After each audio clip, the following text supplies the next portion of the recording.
Kalau awalnya idenya sih sebenarnya udah lama ya, karena eh, Sih. Ya, Sebenarnya ini kalau tulisannya. dari idenya sih sebenarnya udah lama ya. Berawal dari kegelisahan pasti kan, punya eh, banyak sih kondisi sosial dan lain-lainnya. Cuman kan sebagai seorang filmmaker kita harus merangkum atau mengemasnya bagaimana kita bisa menyampaikan pesan itu dengan cara yang populer gitu. Nah makanya kenapa akhirnya eh, terjadilah nih Penjagal Iblis Dosa Turunan ini gitu. Itu sih. Kalau judulnya boleh di-spill ke teman-teman media, kenapa judulnya Penjagal Iblis Dosa Turunan? Apa yang ingin disampaikan sebenarnya dari Mas Tommy ke penonton? Menjagal iblis sebenarnya kan iblis kan satu entity ya yang sebenarnya dia selalu mengancam secara diam-diam gitu kehidupan manusia gitu ya. Beda sama setan kan kayak ada wujudnya, ada apanya. Iblis ini kan lebih kayak force of nature yang memang mau merusak gitu. Nah kenapa akhirnya judulnya jadi Penjagal Iblis gitu. Nah setan-setan inilah yang sebenarnya memanipulasi nih, mereka berskim apa supaya si iblis ini bisa bangkit lagi di kehidupan manusia gitu. Sebenarnya mau ngomongin itu gitu. Sebenarnya sih ya balik lagi sama seperti apa yang sedang kita alami sebenarnya, kayak gimana ya, kayak ada satu kekuatan yang mereka punya kepentingan tertentu tapi mereka berkomplot nih untuk membangkitkan itu gitu. Nah kebetulan si karakternya ini adalah seorang yang akan menggagalkan itu tuh, berusaha menggagalkan itu. Apakah berhasil atau enggak? Nah, berarti kita pengen tahu juga Mas Tommy, bagaimana riset yang dilakukan Mas untuk Penjagal Iblis Dosa Turunan ini Mas Tommy? Risetnya sih sebenarnya karena kita harus merangkum ini dalam apa ya, dalam satu kemasan gitu ya. Jadi kita pakai unsur-unsur yang sebenarnya ada di masyarakat Indonesia sekarang sih. Maksudnya kayak ada folklornya juga, ada kita ngambil beberapa unsur-unsur unik ya yang biasa kita lihat gitu di Indonesia supaya bisa diramu untuk jadi cerita ini. Ya, sebelum ke jajaran cast, terakhir mungkin ke Mas Tommy sebagai sutradara, kita lihat ensemble cast luar biasa di sini Mas, kanan kiri. Banget. Nah, ini boleh diceritakan bagaimana proses terbentuk ini ensemble cast yang luar biasa ini Mas?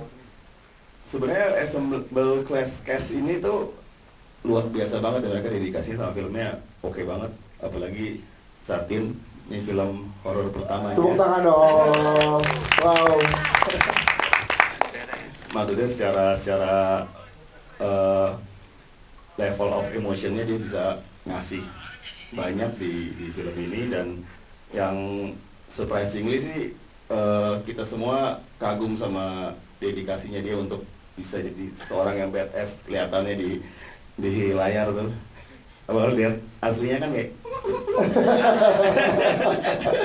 Iya. Ini totalitas yang diberikannya sangat luar biasa. Begitupun dengan cast yang lain ya Mas Tommy iya, ya. tentunya. Siap. Terima kasih. Tepuk tangan untuk Mas Tommy ya. Thank you. Berarti langsung kita ke Satin. Kita pengen tahu ke Satin Zaneta. Film ini Penjagal Iblis Dosa Turunan, seperti yang tadi di-mention sutradara kita, ini adalah film horor pertama kamu. Nah, ini gimana? Boleh tahu persiapannya ketika kamu dipercaya untuk di karakter ini? Silakan Satin. Sebelumnya halo semuanya, terima kasih sudah datang dan menyempatkan waktunya. Jadi waktu awalnya ya gimana? Sebenarnya agak bingung karena pas pertama kali dapat sinopsisnya adalah ini ada actionnya yang dimana belum pernah melakukan koreo yang benar-benar segitu kompleksnya untuk sebuah film. Terus pas baca juga horor, terus kayak aku bisa kah gitu. Cuman benar-benar tertarik karena this is something new for me. Jadi aku kayak let's just do it, hope for the best gitu sih. Dan dapat apresiasi yang luar biasa tadi dari Alhamdulillah. sutradara, berarti puas ya kamu dalam prosesnya ya. Alhamdulillah puas, semoga penontonnya juga puas dan suka. Yes, dan kita kulik karakter ini berarti di sini. Karakternya Oke. seperti apa dan apa yang membuat karakter ini spesial menurut Satin? Silakan. Sebenarnya gambaran seorang wanita bisa menyelamatkan let's say banyak orang dari suatu kegelapan tuh menurut aku a whole new thing for me. Karena benar kata Pak Wiki, biasanya kalau film horor tuh ditakut-takutin kayak gitu. Di sini saya sebagai Ningrum mungkin sebagai gambaran orang terpilih yang bisa melindungi banyak orang dari keseraman atau iblis-iblis ini. bukan pressure ya, more like challenge for me, gimana caranya, karena aku benar-benar from zero belajar semua koreonya, dan juga gimana biar terlihat tegar dan badass seperti Pak Tommy mau visinya. Jadi kompleks sih karena layernya banyak gitu, jadi ya itu sih menarik. I can't say much karena menurut aku this is very very new for me. Yes, tapi menariknya kita pengen tahu juga support system yang kamu terima selama berproses mendalami karakter ini, terutama bagian koreo ini ada support dari bokap kah? Boleh ceritakan? Tentunya. Katanya ada intens latihan 3 bulan. Betul, 3 bulan itu isinya 3 hari aku nge-gym, 2 hari latihan koreo, seminggu for 3 months. It was a bit much at that point karena kayak untuk anak sekecil ini berkelahi dengan jadwal yang begitu luar biasa. Aku konsul sih sama ya karena dia bagaimanapun dia sudah duluan di dunia action ini, dan dia bisa dibilang Bang Big Book adalah nama tengahnya ya kayaknya. Abimana Bang Big Book Arya Satya. Tapi dia juga lumayan kritis kalau urusan action karena dia merasa action itu bukan sekedar keren-kerenan atau kayak koreonya bagus, tapi safety for everyone. That's very important. Jadi Mas Abimana support luar biasa, ternyata luar biasa di sini ya. Dan satu terakhir, chemistry kita pengen tahu karena dalam tadi adegannya chemistry nggak cuma dialognya tapi juga pengadeganan harus berjalan seirama nih. Gimana ngebuild chemistry dengan karakter-karakter yang ada di sini, Satin? Jadi kita latihan action juga sering banget karena itu sebaik lagi safety itu penting banget, timingnya gimana biar kayak okay, this is kelihatan real tapi kita menjalani itu tidak pressured atau enggak kayak mencelakai orang lain. Terus aku juga alhamdulillahnya Kaniken, Kanomi, Mas Kiki semuanya ada di sini. Aku emang nggak ketemu sama semua cast karena kita syutingnya ada yang beda-beda.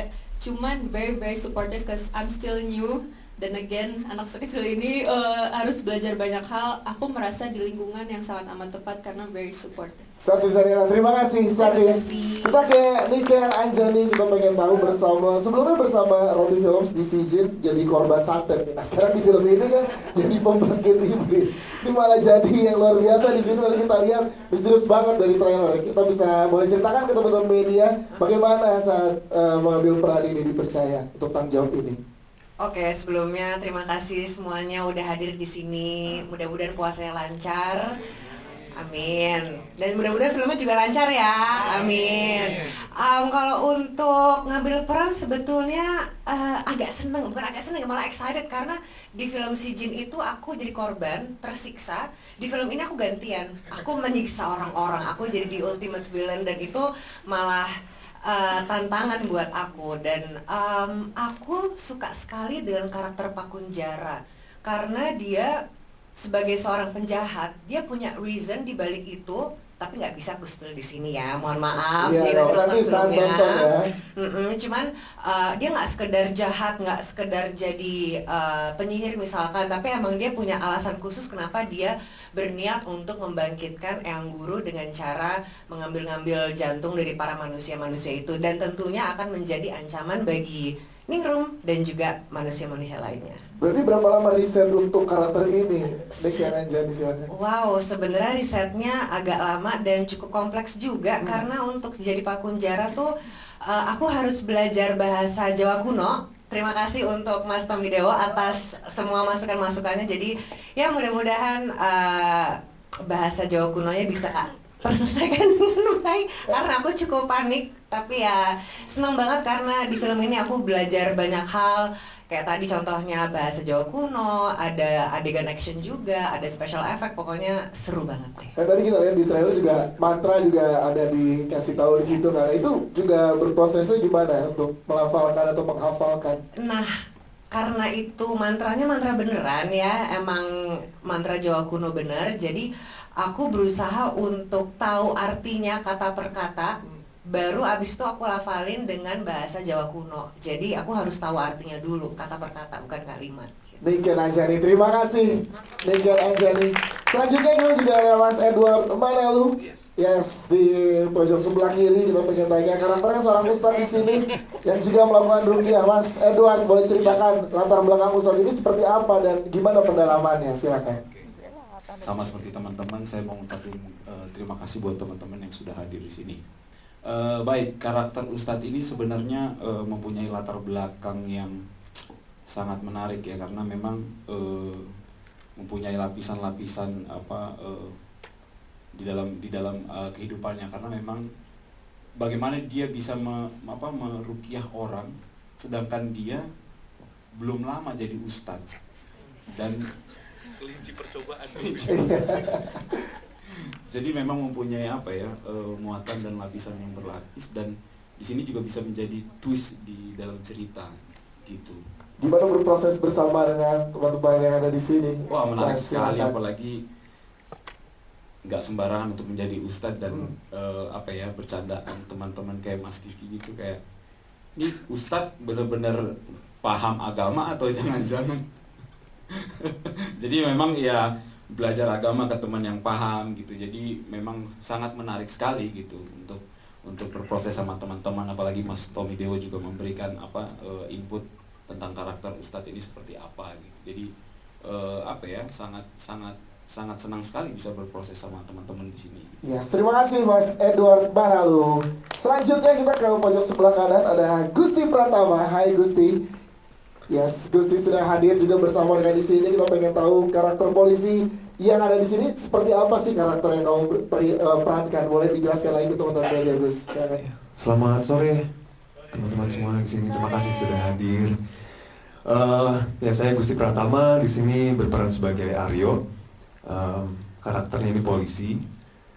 Jadi Aryo ini kebetulan sahabatan sama Daru. Daru itu yang diperankan oleh Martinolio. Iya, Martinolio. Jadi aku tuh sama Daru sebenarnya punya dinamika hubungan yang menarik sih gitu, karena Aryo ini adalah karakter yang sangat logis gitu kan, dan semua itu harus dibuktikan sama fakta gitu kan. Sampai akhirnya berteman dengan Daru ini dia itu karakter yang terbuka sama hal-hal yang berbau supernatural gitu kan. Dan ya jadi kita tuh selalu ada saling menguntungkan satu sama lain lah, yang jadi Daru ini wartawan, Aryo ini polisi. Jadi kalau misalnya ada kasus apa, Aryo langsung kasih ke Daru. Yes. Begitu. Gusti, gimana ngobrol sama Mas Tommy untuk karakter kamu menemukan visi dari karakter yang kamu perankan? Silakan. Banyak ini sih. Ini kebetulan juga ini project film pertamaku. Wow, jadi terima kasih buat Gusti. Bang Tommy dan Bang Wiki dan screenplay juga udah percaya sama aku gitu.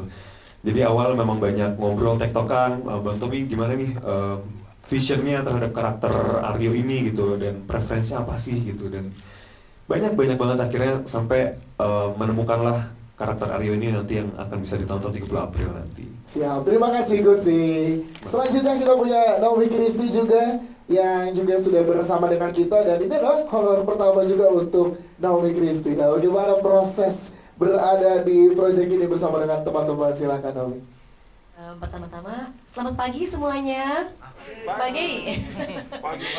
Jam-jam nanggung kan, biar semangat puasanya. Betul, di sini project horor pertama aku juga. Makasih Pak Tommy, makasih Pak Wiki dan teman-teman screenplay. Pertama kali pas ditawarin, aku sangat tertarik ya langsung, karena tahu ini adalah film horor.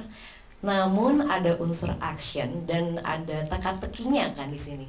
Jadi rasanya seru gitu. Aku baca skripnya itu tuh seru banget, dan masuk ke persiapan, syuting gitu. Kalau secara emosi, challenge-nya tuh memang ada ya, karena ini kan emosinya intens, yang dimana aku harus ngebawain merasa takut yang kayak menyeramkan gitu, sedangkan aku aslinya ya gini juga gitu, beda banget kalau di layar. Jadi sangat challenging buat aku, tapi itu seru gitu, karena biasanya aku main drama, jadi beda banget sama unsur film ini yang ada actionnya kan, yang dimana kalau segi fisik, persiapan fisik ini juga hal yang sangat challenging. Aku nggak bilang ini pressure, betul, sama kayak kata Satin ya. Ini lebih kayak ke challenge karena dan seru, karena emang banyak banget perlu persiapan fisik. Kita latihan fisik tuh kayaknya 2 bulan ya. Persiapannya koreo, dan apalagi mengenai teknis itu lebih ke persiapan sama sling sih, karena memang banyak teknisnya, dan emang bener safety first. Jadi emang harus nyaman tapi juga aman. Nyaman dan aman dan seru bersama dengan teman-teman yang ada di sini ya. Siap. Terima kasih Naomi Christine. Selanjutnya ada Mas Kiki Narendra, the one and only Mas Kiki Narendra. Kita pengen tahu karakter Mas Kiki di sini seperti apa dan apa yang terjadi sih sebenarnya karakter Mas Kiki dengan karakter-karakter yang lainnya, dinamika seperti apa nanti akan kita dapatkan di karakter Mas Kiki Narendra. Iya, saya mau mengucapkan terima kasih buat semua teman-teman di sini yang sudah datang, mau menahan puasanya. Ya. Mungkin sama Gusti, sama Nay, ini film horor pertama saya. Maksudnya bersama Pak Wiki, bersama Tommy. Tenang dulu toh. Di minggu itu ya, di minggu 30 April nanti, karena tiap minggu. Iya, di sini pertama kali ketemu sama Tommy, terus kita bahas, kita mau bikin apa nih Tom? Mau bikin horor nih. Waduh, horor macam apa dulu nih? Horor macam apa yang akan kita bikin? Kita akan bikin horror action. Terus aku baca skripnya, ternyata memang ada actionnya, ada seremnya, tapi ada dramanya, kemudian ada penyelidikan sesuatunya. Nah, yang membuat misteri-misteri itu tuh jadi dikit di awal, kemudian terungkap di belakangnya. Saya tuh di sini perannya sebagai Pak Ginting, Abang Ginting. Ceritanya saya pemimpin redaksi. Sebenarnya saya cuma ngasih tugas kepada Daru itu yang diperankan oleh Martino Leo. Saya mendelegasikan orang untuk menyelidiki satu kasus, satu berita yang tampaknya menurut Ginting ini lu selidikin deh, ini akan jadi berita yang oke. Tapi ternyata di balik itu Ginting tidak sadar bahwa ada misteri yang lebih besar sehingga membuat Daru, orang yang disuruh untuk menyelidiki kasus itu, menjadi terlibat semakin dalam. Ih, ngeri banget. Ngeri banget Mas Kiki Narendra. Terus gimana berproses bersama Mas Tommy Dewo, Mas Kiki? Boleh ceritakan dong? Iya, seru. Tommy tuh dialog, diskusinya tuh pas persiapan kita nggak banyak ya, kita banyak ngobrol itu justru malah di set gitu. Terus juga ngobrol sama teman-teman yang lain. Berkesempatan ngobrol sama Satin meskipun kita nggak satu scene ya, nggak satu scene. Ya di sini scene saya kan 237 scene. Luar biasa. Gitu dari 122 scene. Udah dari saya 2 film. kali lipatnya gitu. Jadi memang tidak banyak, tapi setelah melihat hasilnya tadi gitu, bagaimana prosesnya, kemudian teknis-teknis yang dikerjakan antara sutradara maupun DOP-nya, Mas Bagus Tresnadi, terlihat sekali gitu kalau di set tuh, wah ini teknisnya harus jadi, ini harus oke nih. Dan mungkin teman-teman sendiri bisa menilai tadi trailernya seperti apa, pasti keren banget ya. Ya. Keren kan? Mbaknya nanti buka puasa sama saya. Khusus peran Abang Ginting tadi keren banget mbaknya. Luar biasa. Terima kasih tepuk tangan buat Mas Kiki Narendra dan juga jajaran cast lainnya dan jajaran filmmaker. Sekarang kita berikan kesempatan